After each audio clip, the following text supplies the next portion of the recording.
최근 산행이나 캠핑을 떠나시는 분들 정말 많은데요. 가을 시기가 들어오면서 뱀하고 말벌들의 활동이 더 활발해진다고 되어 있거든요.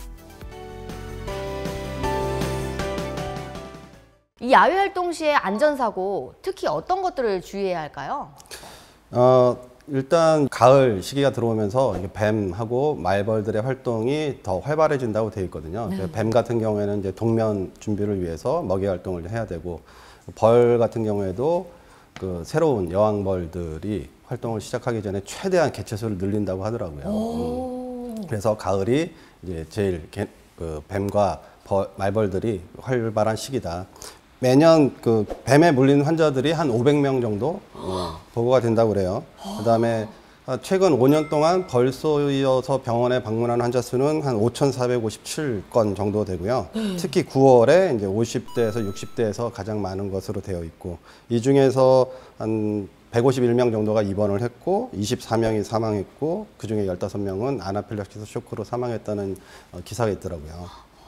또 다른 공충이나 동물의 공격에 의한 안전사고 사례도 있을까요? 대표적으로 우리가 주의해야 되는 곤충들이 몇 가지 있죠. 대표적으로 이제 진드기. 진드기 있죠. 많이 들어보셨을 거예요.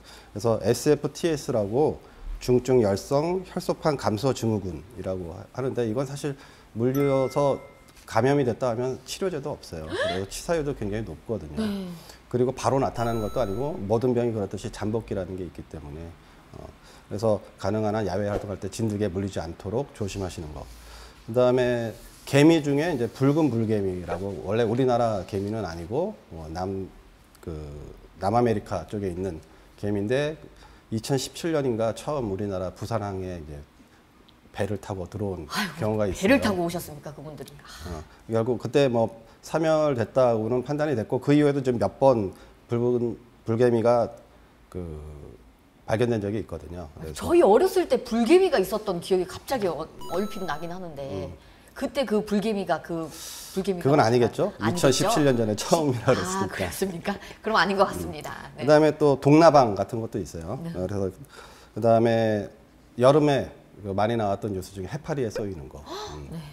그래서 그런 곤충이나 동물들에 의한 손상이 예가 있죠. 뱀과 벌의 사고를 예방하기 위해서 주의해야 할 사항은 어떤 게 있을까요?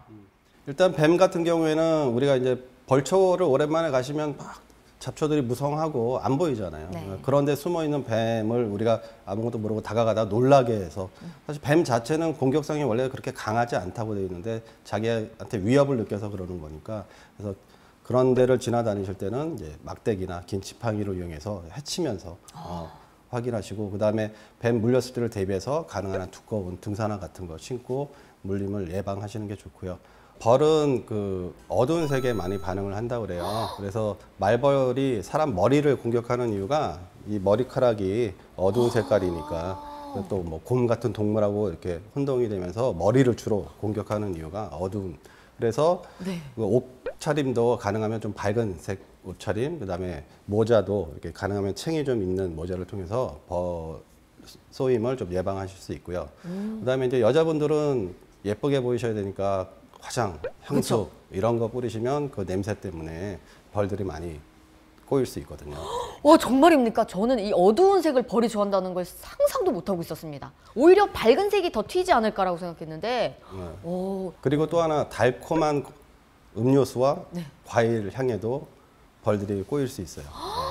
그래서 산행 가셨을 때 이런 팁이 있더라고요. 열어서 빨리 먹고 다시 닫고. 그 제사 음식을 빨리 열어놨다가 빨리 닫아버리고. 특히 달콤한 음식. 선생님 감사합니다. 이런 꿀팁 상상도 못했는데 득템했네요.